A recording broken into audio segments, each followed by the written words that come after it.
देश की आर्थिक राजधानी मुंबई से शेयर बाजार की हर खबर लाइव CNBC आवाज न्यूज सेंटर से।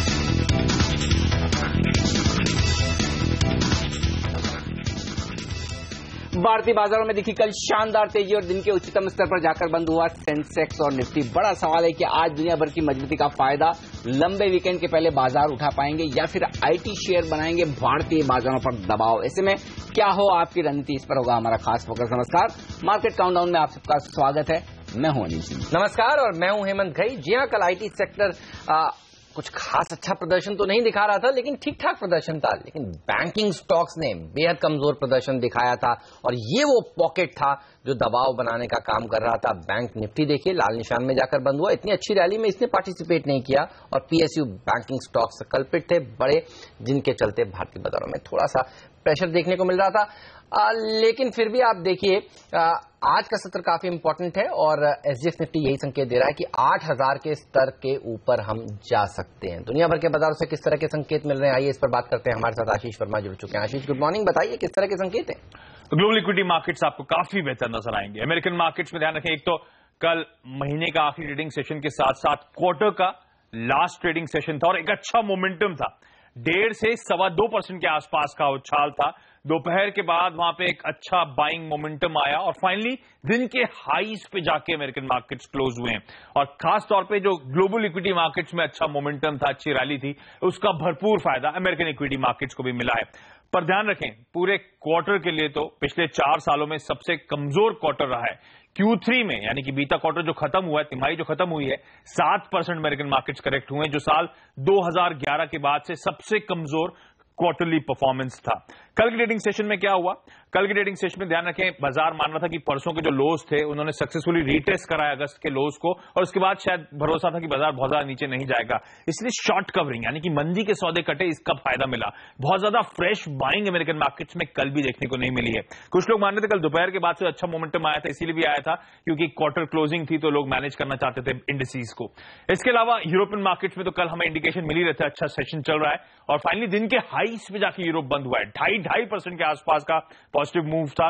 वही ग्लोबल इक्विटी मार्केट्स में कोई बुरी खबरें नहीं है, सारे मार्केट रिजॉइस कर रहे हैं और उसी का फायदा यूरोप को भी मिल रहा था क्योंकि यूरोप जिस समय कामकाज की शुरुआत कर रहा था तब एशिया बेहतर परफॉर्म कर रहा था, ध्यान रखें।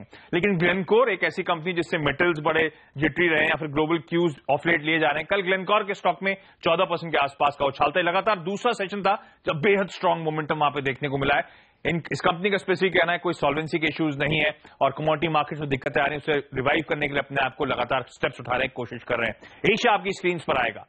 बेहतर सेशन यहां पे भी देखने को मिल रहा है क्योंकि हमने एक लिफ्ट ऑफ देखा है यूएस की रैली के चलते, तो एशियन मार्केट्स में बेहतर मोमेंटम है। चाइना आज बंद है लेकिन चाइना से डेटा पॉइंट जरूर आ रहे हैं और अच्छे डेटा पॉइंट्स आए हैं। ऑफिशियल सितंबर फैक्ट्री PMI जो है 49.8 पे आया है, अगस्त से बेहतर और उम्मीद से औसत जो था बाजार लगा रहा था उससे बेहतर आंकड़ा है। इसीलिए एशिया में शायद अच्छा और मजबूती देखने को मिल रही है और SGX निफ्टी दर्शा रहा है कि हफ्ते का आखिरी ट्रेडिंग सेशन जो हमारे लिए है अच्छी खासी मजबूती, अब तो 1% की बढ़त के इंडिकेशंस।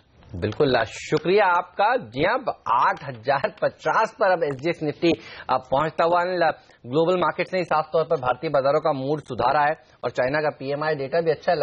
जनरली हमने देखा था जब ये डेटा खराब होता तो चाइना पिटता था। चाइना बंद है तो क्या अब यूएस में एक तेजी देखने को मिलेगी क्योंकि यूएस के मार्केट ज्यादा रिएक्ट करते थे इन नंबर्स पर। बिल्कुल, लेकिन एक जो ट्रेड साफ तौर पर हेमंत दिख रहा है पूरे दुनिया भर के बाजारों में, कल के सेशन में देखिए पूरे दुनिया में एक भी मार्केट ऐसा नहीं था जो लाल निशान में बंद हुआ। इसका मतलब यह कि पूरे ग्लोबली बेहद अहम सपोर्ट लेवल से बाजार एक रिकवरी देने की कोशिश कर रहे हैं। अब ये रिकवरी कितनी टिकाऊ होगी शायद एक आध दिन में पता चले, लेकिन एक संकेत साफ है कि बाजार अहम सपोर्ट लेवल को तोड़ने को तैयार नहीं है और इस बीच में ये जो पॉजिटिव डेटा आता हुआ दिख रहा है ये मूड और सुधारने का काम करेगा। और ठीक उसी तरह जैसे हम कल भी बात कर रहे थे कि मेटल शेयर की रिकवरी एक दिन की नहीं होगी, शायद एक्सटेंड होती हुई दिखे, तो अगर ये डेटा दिखे तो शायद मेटल शेयर थोड़ा और मजबूत होते हुए दिखे। लेकिन एक संकेत जो साफ दिख रहा है वो ये कि कल की जो भारतीय बाजारों की तेजी हुई उसमें पूरी की पूरी क्रेडिट ग्लोबल मार्केट्स की रिकवरी को जानी चाहिए, न कि काफी हद तक क्रेडिट पॉलिसी को। ये जरूर है कि क्रेडिट पॉलिसी ने थोड़ा सा कॉन्फिडेंस तेजी करने वाले ट्रेडर्स में भरा होगा, या फिर मंदी करने वाले जो ट्रेडर्स हैं उन्हें एक चिंता जरूर हुई कि हमारी शॉर्ट्स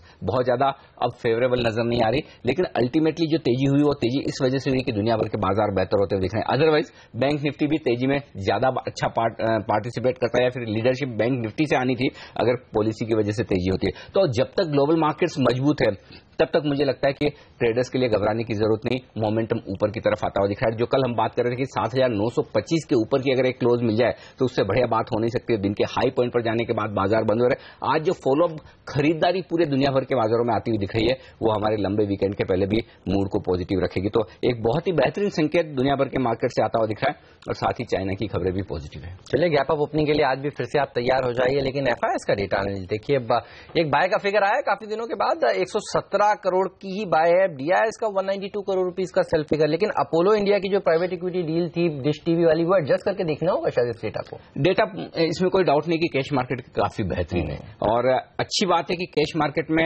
एफआईएस की सेलिंग रुकती हुई दिखी। लेकिन हमें ये याद रखना चाहिए कि बीच में भी पहले एक आध बार ऐसा हुआ है कि एक दिन खरीदारी का आंकड़ा आपको आते हुए दिखता है, फिर से बिकवाली के आंकड़े दिखते हैं। तो वैसे देखा जाए तो इसमें कोई डाउट नहीं कि कैश मार्केट में डेटा पॉजिटिव है, लेकिन जो वायदा कारोबार के डेटा है वो देखकर मैं थोड़ा सा निराश हूं। हाँ, कल हम ये कह रहे थे कि डेटा उतने खराब नहीं दिख रहे जितने आंकड़ों को देखकर लग रहा था। आज मैं ये कहना चाहता हूं कि डेटा उतने बेहतर नहीं दिख रहे हैं जितना कि कल का मार्केट का मूव था, क्योंकि कल देखिए जिस तरह से 350 पौने 400 पॉइंट आप सेंसेक्स को ऊपर जाते हुए देखते हैं, निफ्टी इतना मजबूत होकर बंद होता है, लेकिन उसके बावजूद आप कहीं कोई खरीदारी न तो इंडेक्स फ्यूचर्स में देख रहे हैं न स्टॉक फ्यूचर्स में देख रहे हैं। हालांकि बिकवाली बड़ी नहीं है, तो कुल मिलाकर कल जो कुछ भी हुआ है वो सिर्फ ग्लोबल मार्केट्स की रिकवरी की वजह से शॉर्ट कवरिंग के चलते हुआ है। तो फ्रेश खरीदारी जो हम बड़े इन्वेस्टर्स की तरफ से देखना चाहते हैं वो न वायदा कारोबार में है न कैश मार्केट में। आप देखिए ना, कैश मार्केट में भी डोमेस्टिक फंड्स ने भी लगभग 200 करोड़ की बिकवाली ही की है। तो ऑन द होल आप ये कह सकते हैं कि कल की तेजी में ज्यादा कॉन्ट्रीब्यूशन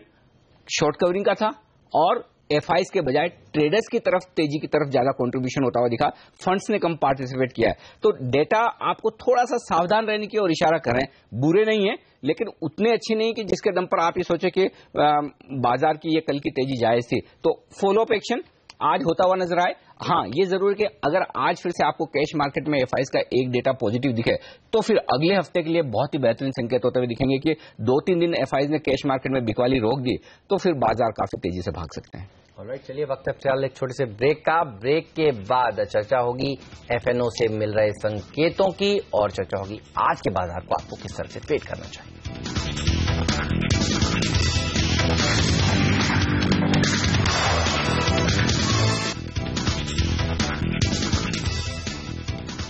स्वागत है आप सभी का सीबीसी आवाज पर। जहां अक्टूबर सीरीज की जो शुरुआत हुई है उसमें पहला दिन अच्छा नहीं था, लेकिन सेकंड और थर्ड डे देखिए बेहतरीन रहे। बताइए एफएनओ से क्या संकेत मिल रहे हैं, क्या ये तेजी कंटिन्यू रह सकती है? हेमंत, एक बड़ा संकेत कल के डेटा में जो दिख रहा है वो बहुत इंटरेस्टिंग है, वो मैं बताऊं पहले कि इस सीरीज के लिए एक संकेत मिला कि ये सीरीज बड़े मुंह वाली होगी। वो इसलिए कि आप देखिए परसों जो हमने हाईएस्ट ओपन इंटरेस्ट देखा था 7,800 और 8,200 पर इस सीरीज की शुरुआत से, कल दोनों ही तरफ ओपन इंटरेस्ट शिफ्ट होता हुआ दिखा है। 7,800 वाला शिफ्ट होकर नीचे आ गया 7,500 पर, और 8,200 वाला शिफ्ट होकर आया 8,300 पर। इसका मतलब ये कि बड़ी रेंज खेलने के लिए ट्रेडर्स तैयार हो रहे हैं और फंड्स तैयार हो रहे हैं। तो एक बड़ा मूव आना है। अब वो अलग बात है कि वो मूव ऊपर की तरफ होता है नीचे की। कल हम यही बात कर रहे थे कि शायद मूव ऊपर की तरफ आने के चांस अब तक तो दिख रहे हैं। ग्लोबल मार्केट्स अगर सपोर्ट करे तो फिर वो मूव ऊपर की तरफ आ सकता है। अभी तक संकेत वो साफ है, तो ये एक अच्छा संकेत मिल रहा है कि बड़े मूव की तैयारी हो रही है। लेकिन ये तो है सीरीज की बात। लेकिन जहां तक आज का सवाल है जो एफएनओ डेटा कह रहे हैं, पहली बात तो है कि स्टॉक फ्यूचर्स में 5 करोड़ से ज्यादा शेयर जुड़े हैं। सबसे बेहतरीन तेजी की पोजीशन स्टॉक फ्यूचर्स में कल के सेशन में बनी है, ट्रेडर्स ने बनाई है ज्यादा, फंड्स की तरफ से कम बनी है, ट्रेडर्स ने बनाई है। बैंक निफ्टी सबसे दिक्कत की बात है, 57,000 शेयर जुड़े हैं, बैंक निफ्टी लगभग 0.5% नीचे बंद हुआ। तो शॉर्ट्स बैंक निफ्टी में बने, एक ही बदलाव हुआ है, वो ये कि शॉर्ट्स बैंक निफ्टी में बने और शॉर्ट कवरिंग हुई है निफ्टी में। निफ्टी में 2 लाख शेयर कम हुए, जबकि निफ्टी 1.25% ऊपर जाकर बंद हुआ है। इसका मतलब साफ है कि जो कुछ भी कल की तेजी थी उसमें शॉर्ट कवरिंग का हाथ ज्यादा था। पुट कॉल रेशियो जस का तस है, प्रीमियम में कोई खास बदलाव नहीं। अब उस लिहाज से जब हम कह रहे हैं कि रेंज बढ़ रही है, तो ये सीरीज की जो रेंज है वो अगर आप सिर्फ आज के ट्रेड के लिहाज से देखें तो आपके लिए सबसे अहम लेवल निकल कर आ रहा है, वो है 8,000 का। 8,000 के लेवल पर अब भी लगभग 39 लाख शेयरों का ओपन इंटरेस्ट है कॉल्स में। तो अगर आप 8,000 के ऊपर निकल गए, टिक गए, तो ये कॉल राइटर्स जो है इन्हें अपनी शॉर्ट पोजीशन को कवर करना पड़ेगा, मंदी की पोजीशन काटनी पड़ेगी। तो फिर ऐसे में बाजार के लिए 1 और 50 पॉइंट की अपसाइड तुरंत बनती हुई नजर आ सकती है, बशर्ते कि आप 8,000 पर खुलें और उसके पार निकल कर टिक पाएं। अदरवाइज 8,000 का लेवल आज होल्ड होने की कोशिश मंदी करने वाले ट्रेडर्स करें। तो आज तेजी है या मंदी, गैप अप ओपनिंग के बाद इस बात से अंदाजा मत लगाइए कि बाजार 50 पॉइंट या 40 पॉइंट निफ्टी पर मजबूत ट्रेड कर रहा है। इस बात से अंदाजा लगाइए कि निफ्टी 8,000 के ऊपर ट्रेड कर रहा है या 8,000 के नीचे ट्रेड कर रहा है। तो 8,000 के नीचे जब तक निफ्टी ट्रेड करे तब तक फ्रेश तेजी की पोजीशन बनाने का मौका नहीं है। फ्रेश तेजी की पोजीशन 8,000 के पार निकलकर टिके तो ही बनानी चाहिए। ये वायदा कारोबार से बेहद अहम संकेत आते हुए दिखे। कल की जो तेजी हुई थी उसमें एक ही दिक्कत थी, जो तेजी थी वो मेटल्स के दम पर थी, वो कमजोर क्वालिटी के सेक्टर्स के दम पर थी। बैंकिंग जैसे सेक्टर उसमें पार्टिसिपेट नहीं कर रहा था। और अब आज आईटी के लिए दिक्कत है। सुबह सुबह आप देखिए एचसीएल टेक ने जिस तरह से एक प्रॉफिट वार्निंग दी है। ये बताइए कि आज कैसे ट्रेड किया जाए? गैप अप हो तो बेच दिया जाए, जितनी तेजी उतनी हो गई, लंबा वीकेंड है सामने, या फिर इंतजार कर लें यूरोप के मार्केट्स किस तरह से खुलते हैं फिर से? तो बाजार पर नेगेटिव होने की 2-3 वजह हैं। पहली वजह तो ये कि डेटा उतने स्ट्रांग नहीं है जितना कल की तेजी के बाद आप देखना चाहते थे। दूसरा, आईटी की आपने बात की, वो जाहिर सी बात है नेगेटिव है। और तीसरा ये कि लंबा वीकेंड है और कल दुनिया भर के बाजार काफी मजबूत हो चुके हैं। और अगर सेकंड हाफ में आपको यूरोप कमजोर खुलता दिखे या डाउ फ्यूचर्स में थोड़ी थकावट के संकेत हो तो फिर थोड़ी प्रॉफिट बुकिंग आ सकती है। चूंकि आप एक अहम लेवल 8,000 के आसपास पहुंचे, तो आज तेजी गैप अप ओपनिंग होने के बाद तभी करनी चाहिए जब अहम लेवल्स के ऊपर बाजार ट्रेड करे, वो 8,000 का है। तो 8,000 के पार निकलते ही आपके लिए अगला टारगेट 8,050 का होगा। तो वहां पर बाजार रुकता हुआ नजर आ सकता है। तो 8,000 से लेकर 8,050 वो रेंज है जहां पर प्रॉफिट बुकिंग करनी चाहिए। तो मैं ये कहूंगा कि अगर 50 पॉइंट ऊपर खुलें, आप 8,000 पर खुलें, तो फ्रेश खरीदारी मत कीजिए। आप चाहें तो थोड़ी बहुत प्रॉफिट बुकिंग यहीं कर लें, थोड़ी बहुत प्रॉफिट बुकिंग 8,025, 8,050 के आसपास आने पर करें। बहुत एग्रेसिव ट्रेडर हैं तो ही एक कॉन्ट्रा कॉल लेकर शॉर्ट करें, लेकिन तब आपका स्ट्रिक्ट स्टॉप लॉस 8,050 के आसपास का होगा। अब आपके लिए अदरवाइज स्टॉप लॉस क्या हो सकता है?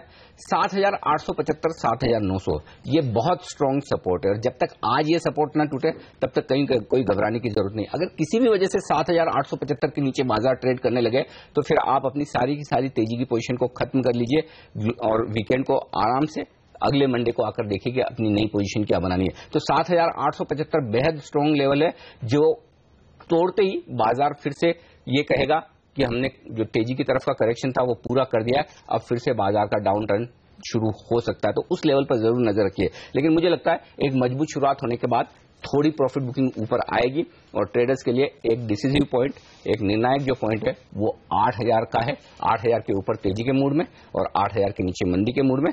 और आज भी मेटल शेयर रिकवरी के मूड में रहेंगे, लेकिन अगर बाजार को ऊपर जाने से कोई रोकेगा तो शायद वो आईटी शेयर होंगे।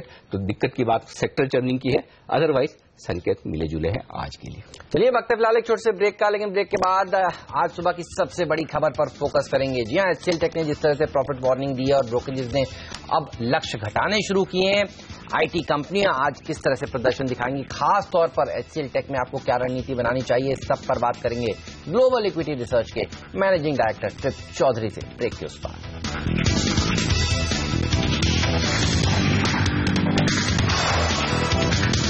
स्वागत है आप सभी का सीएनबीसी आवाज पर। जी हां, आज एक स्टॉक जिस पर सबकी नजर होगी बाजार खुलने के साथ ही वो होगा एचसीएल टेक का स्टॉक। प्रॉफिट वार्निंग इन्होंने दी है, इसका मतलब ये है आसान भाषा में कि जो नंबर्स आने वाले हैं इस बार के वो अच्छे नहीं रहेंगे। और विस्तार से बात करते हैं क्यों आई है दिक्कत, इस सब पर बात करने के लिए हमारे साथ हमारे रिसर्च हेड आशीष वर्मा जुड़ चुके हैं। आशीष, क्लाइंट स्पेसिफिक रीजंस बता रहे हैं, दिक्कत की बहुत बड़ी बात है या फिर एक क्लाइंट में दिक्कत है इसलिए इन्होंने इस तरह की प्रॉफिट वार्निंग दी है? दिक्कत की बात तो है। दिक्कत की बात इस लिहाज से भी इन्होंने फिर से मूड बिगाड़ दिया है। बीते क्वार्टर में आपको याद होगा नतीजों की सीजन शुरू होने से पहले टेक महिंद्रा ने ऐसा अनाउंसमेंट कर दिया था। इस बार एचसीएल टेक्नोलॉजी की तरफ से एक वार्निंग आई है। दरअसल क्या है बताता हूं आपको। एक प्री क्वार्टर अर्निंग्स अपडेट आया है, यानी कि क्वार्टर से पहले एक अर्निंग्स का अपडेट दिया एचसीएल टेक्नोलॉजीज में, जहां पे उन्होंने कहा है कि सितंबर क्वार्टर में कुछ दबाव देखने को मिल सकता है। दबाव क्यों? 3 रीजन स्पेसिफाई करे उन्होंने। पहला, एक तो क्रॉस करेंसी का इंपैक्ट, यानी कि डॉलर जो मजबूत हो रहा है बाकी करेंसीज के मुकाबले, उसका दबाव होगा। आय में दबाव आएगा ऑलमोस्ट 80 बेसिस पॉइंट्स, यानी कि 0.8% का दबाव वहां से आएगा। दूसरा इंपॉर्टेंट और इंटरेस्टिंग बात उन्होंने क्लाइंट स्पेसिफिक इश्यू की करी है। उनका कहना है एक multi year multi million dollar client है उनका, जो एक पब्लिक सर्विसेज कंपनी है, जिसके साथ उनकी जो प्रोग्राम ऑब्जेक्टिव्स हैं उसमें कुछ डिफरेंसेस आ गए, मतभेद हो गया है, और इसीलिए क्यूमुलेटिव रेवेन्यू से कुछ यहां पे रिवर्सल्स देखने को मिलेंगे, यानी कि $20 मिलियन के आसपास के उन्होंने कहा है रिवर्सल्स आएंगे। तीसरा उन्होंने कहा है कुछ कॉम्प्लेक्स एंगेजमेंट्स थी, कुछ कॉम्प्लेक्स प्रोजेक्ट्स मिले थे, उनमें ट्रांजिशन में ज्यादा समय लगने वाला है। खास तौर पे ये ट्रांजिशन में समय आईएमएस स्पेस यानी कि इंफ्रास्ट्रक्चर मैनेजमेंट स्पेस में लगने वाला है, तो उससे भी कुछ दबाव देखने को मिलेगा। अच्छा, ज्यादातर एनालिस्ट मानते हैं कि रेवेन्यू क्रॉस करेंसी के चलते इंपैक्ट होगा, ये तो सब कुछ मान के चल रहे थे, ज्यादातर लोग प्राइस लिंक कर रहे थे। जो बड़ा निगेटिव सरप्राइज आया है वो जो HCL टेक्नोलॉजीज ने ये क्लाइंट स्पेसिफिक इशू की बात करी है, ये दिक्कत की बात है। तो ये बड़ी दिक्कतें हैं HCL टेक के लिए, लेकिन देखना होगा पूरे सेक्टर पर और HCL टेक पर इन रेवेन्यू वार्निंग का क्या असर पड़ने वाला है। इसी पर राय लेते हैं दुनिया भर में जाने माने आईटी एक्सपर्ट और आईटी कंपनियों को काफी नजदीकी से ट्रैक करने वाले कैलिफोर्निया से ट्रिप चौधरी हमारे साथ जुड़ रहे हैं, जो है managing director global equity research के। ट्रिप, गुड मॉर्निंग, स्वागत है आपका CNBC आवाज पर। HCL टेक की रेवेन्यू वार्निंग को कैसे देखते हैं आप, और क्या इंडियन कंपनीज के लिए बड़ी मुश्किल भरा वक्त है, और क्या आपको लगता है यही हाल पूरे सेक्टर का है? नहीं, कल से अगर आप देखिए ना कि ये जो सितंबर का महीना था और जो आपका अगस्त का महीना था, ये हर एक कंपनी के लिए बहुत ही डिफिकल्ट था, क्योंकि जो जैसे आपने शुरू में बताया कि एक तो करेंसी की प्रॉब्लम थी, दूसरी ग्लोबल पॉलिटिकल अनसर्टेनिटी थी, थर्ड चाइना का डिबैकल था। तो जब आप कोई प्रोजेक्ट देते हैं किसी को, वो आपका जो डील क्लोजर एक्टिविटी होती है वो चॉपी हो जाती है, मतलब कि इमीडिएटली डील क्लोज नहीं करते, it goes through further levels of approval and deferment हो जाती है। तो आप देखिए कि जिन जिन कंपनियों ने अभी तक रिजल्ट डिक्लेयर किए हैं, सबके रेवेन्यूज लाइट हैं। तो ये ग्लोबल सिचुएशन है, कई कंपनियों को जरा ज्यादा इम्पैक्ट होगा, कईयों को कम होगा, लेकिन अगर आप जो फोर्थ क्वार्टर है, मतलब कि सीजनली फोर्थ क्वार्टर जो अभी अक्टूबर टू दिसंबर है, वो हर एक कंपनी के लिए स्ट्रांग होगा, इंक्लूडिंग HCL। तो जो वीकनेस है स्टॉक मार्केट में HCL के अंदर, मेरे ख्याल से इन्वेस्टर्स को HCL में स्टॉक खरीदना चाहिए, बिकॉज करेक्शन एज्यूम कर रही है कि इस कंपनी की हालत हमेशा के लिए खराब है। नहीं, ये जो नेगेटिव न्यूज है already factored in the stock price, और अगर आप थोड़ा लॉन्ग टर्म होल्डर हैं, आपको पोजीशन बिल्ड करनी चाहिए स्टॉक में, बिकॉज ये जो India as an IT services hub is not going to disappear. India के पास टैलेंट है, कॉस्ट एडवांटेज है, और इनके पास हंगर है, जो दुनिया में और कोई कंट्री नहीं है जिनके पास स्केल है और ये एट्रीब्यूट्स हैं। तो लॉन्ग टर्म HCL ठीक है, शॉर्ट टर्म पिकअप है, स्टॉक ओवर करेक्ट है, this is a buying opportunity on weakness.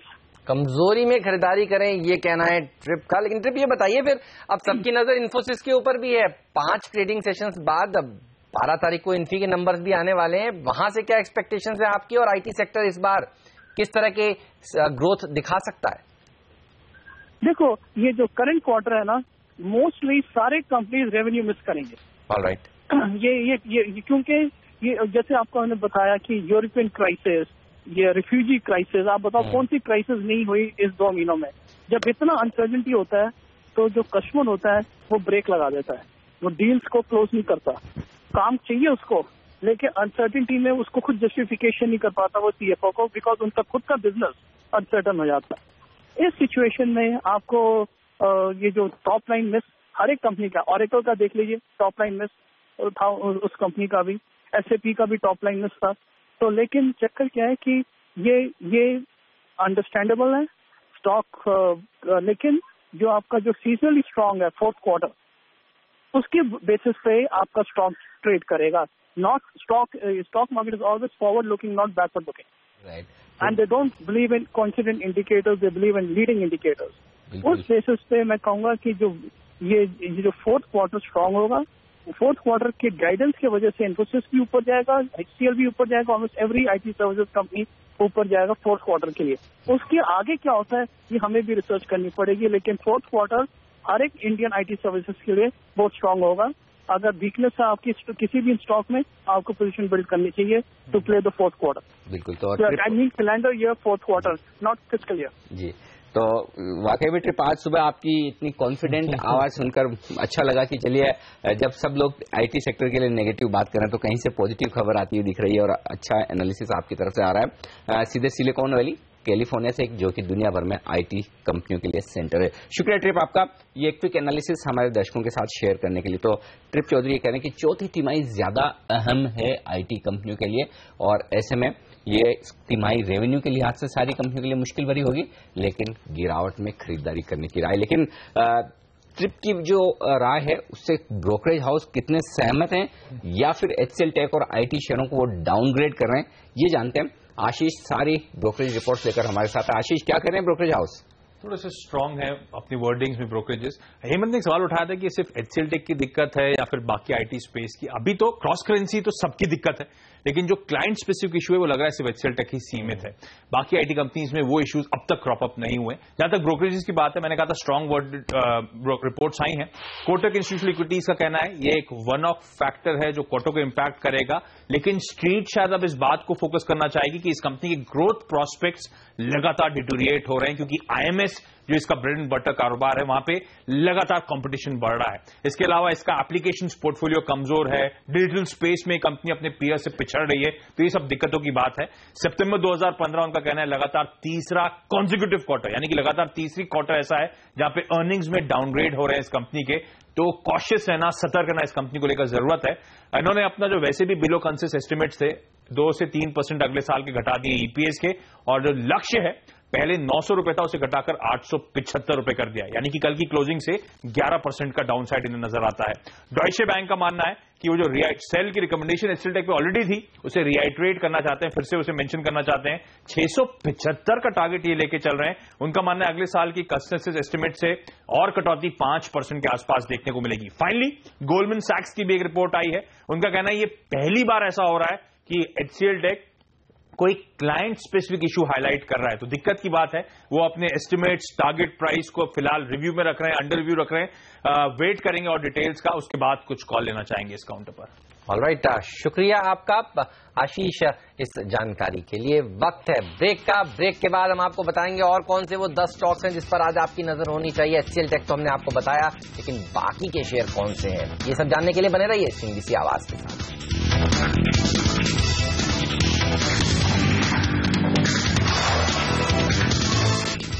और आगे बढ़ने से पहले नजर डालते हैं इस वक्त की हेडलाइंस पर। आज बाजार के लिए मजबूत ग्लोबल संकेत। अमेरिका और यूरोप के बाजारों में 2% की तेजी। जापान और हांगकांग के बाजार 0.2% चढ़े। एसजेएक्स निफ्टी में 0.5% की बढ़त और चीन के बाजार आज से लेकर 7 अक्टूबर तक बंद। अमेरिका में प्राइवेट सेक्टर के उम्मीद से बेहतर जॉब आंकड़ों ने बिगाड़ा सोने का मूड। पिछले 1 साल में सोने में सबसे बड़ी तिमाही गिरावट। कॉमेक्स पर भाव $1115 के नीचे। आ जाएंगे सितंबर महीने के ऑटो कंपनियों के बिक्री के आंकड़े। नए लॉन्च की वजह से पैसेंजर व्हीकल्स की मांग बढ़ने की उम्मीद, लेकिन कमजोर मॉनसून से ट्रैक्टर और 2 पहिया वाहनों की बिक्री पर पड़ सकता है दबाव। तो कल बाजार बंद होने के बाद एचसीएल टेक ने दूसरी तिमाही में खराब नतीजों के दिए संकेत। दिग्गज ब्रोकरेज हाउस कोटक ने एचसीएल टेक का लक्ष्य 900 रुपए से घटाकर 875 किया। आज से आईडीएफसी का बैंकिंग कारोबार होगा शुरू। बिना बैंकिंग कारोबार वाले शेयर की प्राइस डिस्कवरी के लिए आज खुलेगा 1 घंटे का ट्रेडिंग विंडो। 9 अक्टूबर को मिलेंगे आईडीएफसी बैंक के शेयर और 6 नवंबर को होगी लिस्टिंग। डीजल आज से हुआ 50 पैसे प्रति लीटर महंगा, लेकिन पेट्रोल के दाम में कोई बदलाव नहीं। और काले धन पर डिस्क्लोजर स्कीम को लेकर आखिरी घंटों में दिखा उत्साह। देर रात तक लोगों ने की ई फाइलिंग, लेकिन स्कीम से सरकार को बड़ी रकम मिलने की संभावना बहुत कम।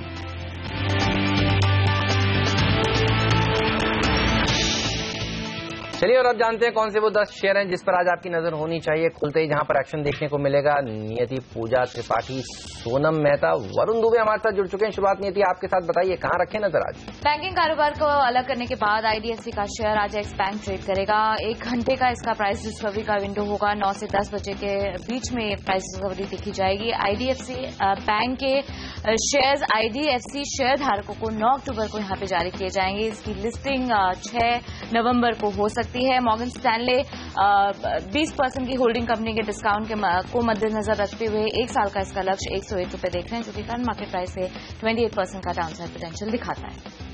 इसके अलावा काफी सारे बैंकों ने अपने बेस रेट में कटौती की। कल बाजार बंद होने के बाद पीएनबी ने अपने बेस रेट में 40 बेसिस पॉइंट की कटौती की, जो कि आज से लागू होगी। और इसके अलावा आईडीबीआई, पंजाब नेशनल बैंक और बैंक ऑफ बड़ौदा ने अपने बेस रेट में 25 बेसिस पॉइंट की कटौती की। वहीं बेंचमार्क प्राइम लेंडिंग रेट में भी 25 बेसिस पॉइंट की कटौती की, जो कि 5 अक्टूबर से लागू होगी।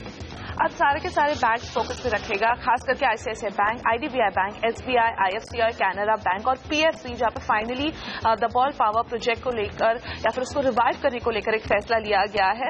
यहां पर दबौल पावर प्रोजेक्ट को 2 अलग अलग फर्म्स में स्प्लिट अप किया जाएगा। एक मैनेज करेगी पावर प्लांट, दूसरा ऑपरेट करेगी एलएनजी फैसिलिटी। जो एलएनजी फैसिलिटी है वो इमीडिएटली स्टार्ट हो जाएगी। वही पावर प्लांट नवंबर 2015 में शुरू किया जाएगा ऑक्शन गैस के जरिए। ये पॉजिटिव है इसलिए है इन सारे बैंक्स के लिए क्योंकि इन लोग के पास भारी कर्ज दिया था इन लोग ने इस प्रोजेक्ट के लिए। काफी बड़ा एक्सपोजर है, खास करके आईडीबीआई, एसबीआई, आईसीआईसीआई और कैनरा बैंक का। और अब शायद यहां से कुछ पेमेंट रिलीज होते हुए दिखाई दे सकते हैं।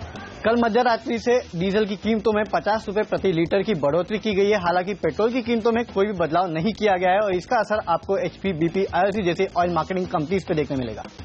और क्यूआईबीज को नॉन कन्वर्टेबल डिवेंचर्स यानी कि एनसीडीज और वारंट्स के जरिए 5,000 करोड़ रुपए जुटाने के लिए एचडीएफसी ने अपना वारंट इशू खोल दिया है। इसका फ्लोर प्राइस इन्होंने 1190 रुपए के आसपास तय किया है, जो कि करंट मार्केट प्राइस से 2% के आसपास के डिस्काउंट पर है। इसके कन्वर्जन के बाद मैक्सिमम इक्विटी डायल्यूशन 2.2% का होगा।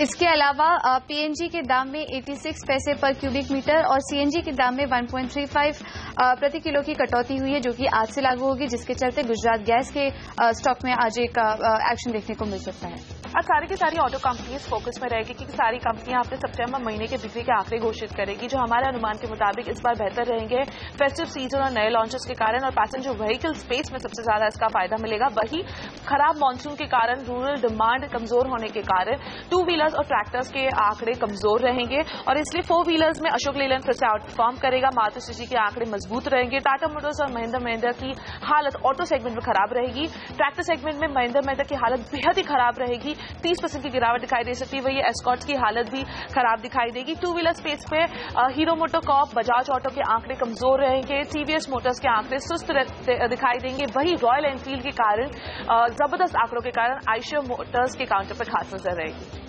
इसके अलावा न्यूज़पेपर रिपोर्ट सजेस्ट करेगी कि पिरामल एंटरप्राइज का जो फाइनेंशियल सर्विसेज है, इसके अलावा उसका मर्जर आईएलएनएफएस के साथ जो मर्जर है उसके लिए फॉरेन और लोकल शेयर होल्डर्स का अप्रूवल मिल गया है। हालांकि कुछ दिनों बाद पिरामल की बोर्ड बैठक है जिसमें इस प्रपोजल पे विचार किया जाएगा। इस मर्ज एंटिटी में आईएलएनएफएस के जो इंस्टीट्यूशनल शेयर होल्डर्स है उनका 37% हिस्सा होगा, पिरामल एंटरप्राइज का 28% हिस्सा होगा और अजय पिरामल इसके प्रमोटर बने रहेंगे और 35% हिस्सा अजय पिरामल का होगा।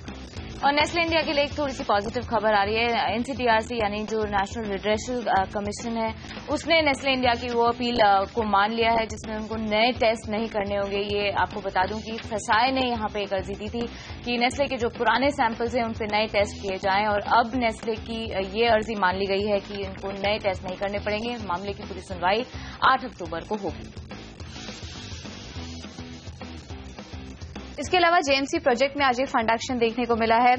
यूके के एक फंड ने कंपनी के करीब 11 लाख शेयर 208 रुपए प्रति शेयर पर बेचे। वहीं एचडीएफसी म्यूचुअल फंड ने कंपनी के करीब 11 लाख शेयर 208 रुपए प्रति शेयर पर खरीदे।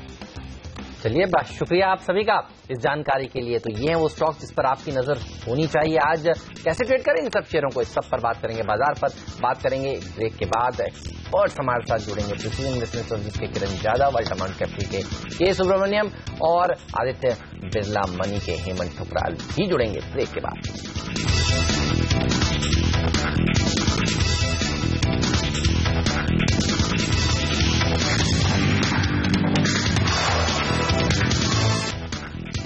हमारे एक्सपर्ट्स हैं हमारे साथ।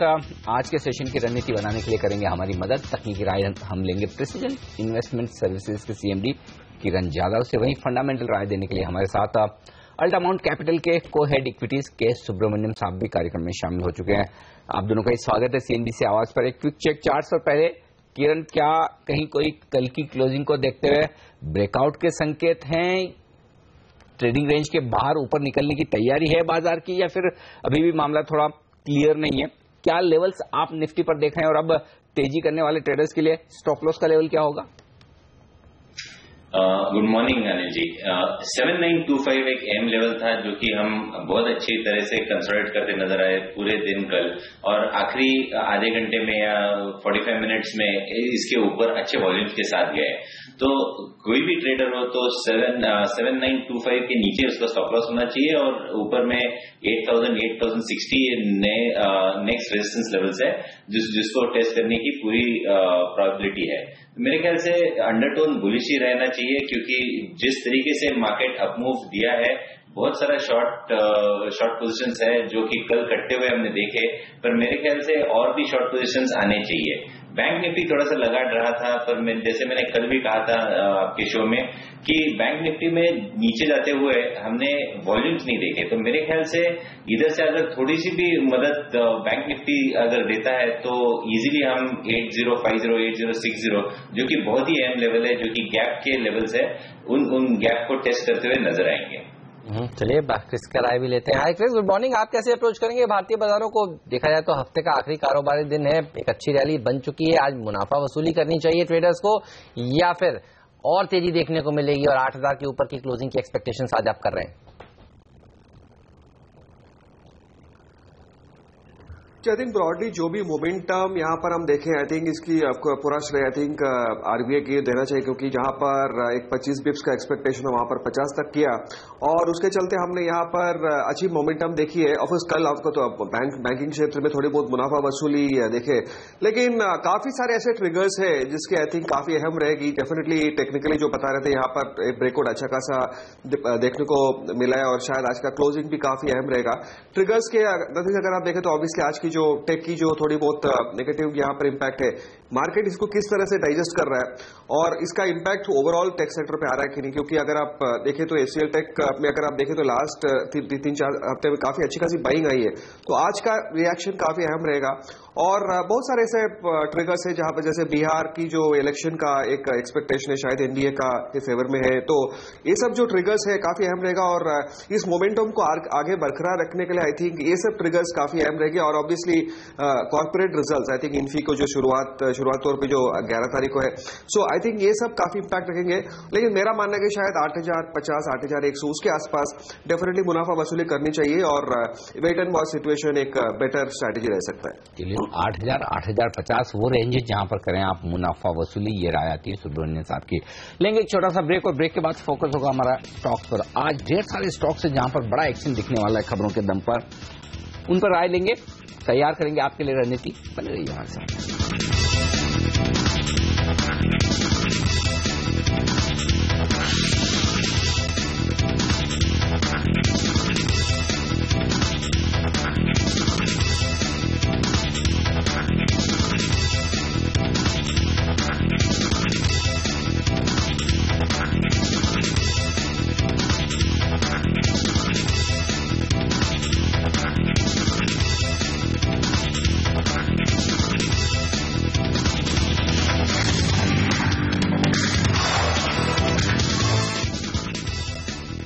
स्वागत है आप सभी का सीएनबीसी आवाज पर। हम चर्चा कर रहे हैं के सुब्रमण्यम साहब से और किरण यादव जी से। और एसजीएक्स निफ्टी देखिए करीब 70 अंक ऊपर इस समय ट्रेड करता हुआ आपको दिखेगा, लेकिन एचसीएल टेक ये वो स्टॉक है जो खुलते ही एक्शन में रहने वाला है। आपसे जानना चाहूंगा किरण, सपोर्ट कहां पर दिख रहा है आपको इस स्टॉक में? एक अच्छी रैली इसने कल के सत्र में भी दिखाई थी, करीब 3% ऊपर डेज हाई पर जाकर समाप्ति हुई। टेक्निकली ये चार्ट पैटर्न जो है बहुत ही अच्छा दिखाई दे रहा है। मेरे ख्याल से एक 1000 लेवल है जो कि साइकोलॉजिकल और टेक्निकल रेजिस्टेंस लेवल है, जो कि फॉलिंग ट्रेंड लाइन है। इसके ऊपर जाते हुए ये इस नेगेटिव न्यूज के बाद अगर 1000 के ऊपर चलता है तो एक बहुत बड़ी मूव आपको देखने को मिल सकेगी। आज के सत्र के लिए सबसे अहम लेवल है करीबन 970। इसके नीचे अगर नहीं जाता है तो सेकेंड हाफ में आपको इस स्टॉक में बहुत सारी अपमूव देखने को मिल जानी चाहिए। तो दोपहर तक इन्वेस्टर्स ने या ट्रेडर्स ने थोड़ी पेशेंस दिखानी चाहिए और अगर 970 के ऊपर ही ट्रेड होता रहेगा तो मेरे ख्याल से बाय करने की सलाह होगी। 965 का स्टॉप लॉस लगा के 1000 लेवल्स के टारगेट्स आप एक्सपेक्ट कर सकते हैं, पर एक सेकेंड हाफ की ट्रेड इनिशिएट करना चाहिए स्टॉक में। लगता तो मुश्किल है कि 970 के ऊपर खुले, देखेंगे खुलने के बाद एक बार फिर से आपसे राय लेंगे किरण की फिर क्या नए लेवल सामने आते हैं। लेकिन सुब्रमण्यम साहब, कल मेटल शेयर में उछाल दिखा। आज सुबह जो चीन की तरफ से पीएमआई के आंकड़े आए वो भी काफी बेहतर मजबूत दिख रहे हैं, उम्मीद से बेहतर आते हुए दिख रहे हैं। क्या मेटल शेयरों की रिकवरी कुछ और आगे बढ़ेगी? ऐसे में कहीं कोई और मेटल शेयर आप खरीदना चाहते हैं या उछाल में बिकवाली करेंगे? किन शेयर पर नजर है आपकी और क्या एक्शन होगा? जी, अगर हम न्यूज फ्लो की बात करें तो ऑलरेडी हमने यहाँ पर प्राइस हाइक की ऑलरेडी घोषणा हम देखे, थिंक सेल की तरफ से देखे, जेएसडब्ल्यू तरफ से देखे, टाटा स्टील की तरफ से देखे और यहाँ पर शायद एक बाउंस की उम्मीद कर सकते हैं। अगर आप देखें तो ये सब काउंटर्स में जिस तरह से पिटाई हुई है ऑब्वियसली एक बाउंस बैक की उम्मीद डेफिनेटली कर सकते हैं। और जहां तक आपने चाइना की बात की ऑब्वियसली एक एनकरेजिंग न्यूज है, लेकिन इसका ग्राउंड लेवल पे रियलिटी है कि अगर जब तक यहाँ पर डोमेस्टिक प्राइसेस प्रेशर पे रहते हैं ऑब्वियसली इसका सब असर डोमेस्टिक कंपनीज पे डेफिनेटली देखने को मिलेगा। लेकिन यस, डेफिनेटली एक काउंटर मूव या तो फिर एक शॉर्ट कवरिंग रैली जो यहाँ पर उम्मीद कर सकते हैं वो शायद आने वाले शायद ये नेक्स्ट 1-2 हफ्ते में देखने को मिल सकती है। लेकिन जो सितंबर क्वार्टर की जो रिजल्ट्स ये सब कंपनीज की जो नतीजे आने की बाकी है, आई थिंक उसका एक नेगेटिव साया डेफिनेटली ट्रेडर्स के मन में रहेगा। तो जो भी मोमेंटम आएगा आई थिंक वहां पर शार्प मोमेंट आए तो आई थिंक वहां पर एक मुनाफा वसूली कर लेनी चाहिए।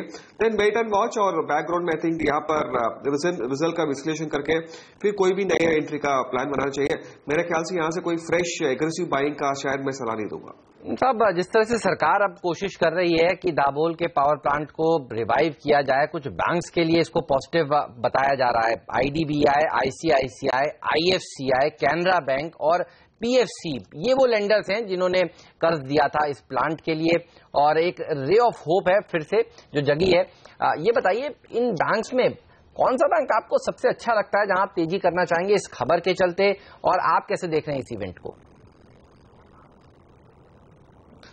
जी, बहुत ही वेलकम इवेंट है फॉर द सिंपल रीजन क्योंकि जहां पर हम प्रोजेक्ट्स जो स्टॉल्ड हुए हैं आई थिंक लास्ट 2 साल से हम इसी चर्चा में रहे हैं क्योंकि यहाँ पर स्टॉल प्रोजेक्ट्स की जो एक बात बीच बीच में खड़ी हो जाती है और जहां दिक्कतें बढ़ रही है आई थिंक वहां पर एक जब रीस्टार्ट की बात होती है और खास करके दाभोल जैसे एक मेजर प्रोजेक्ट का जो वहां पर इतने सालों से बंद पड़ी है तो आई थिंक डेफिनेटली एक बहुत ही एक वेलकम एक न्यूज है।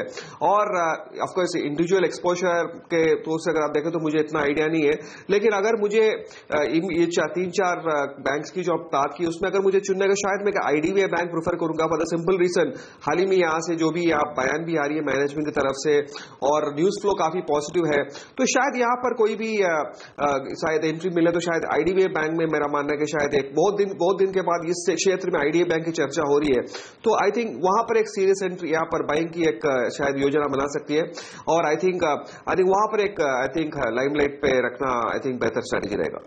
ओके, तो ये राय आती हुई यहाँ पर आईडीबीआई बैंक में खरीदारी की।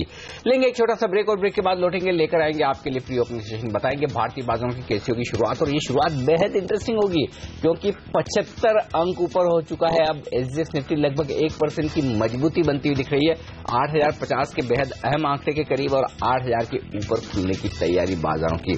पहला सौदा इस छोटे से ब्रेक के बाद।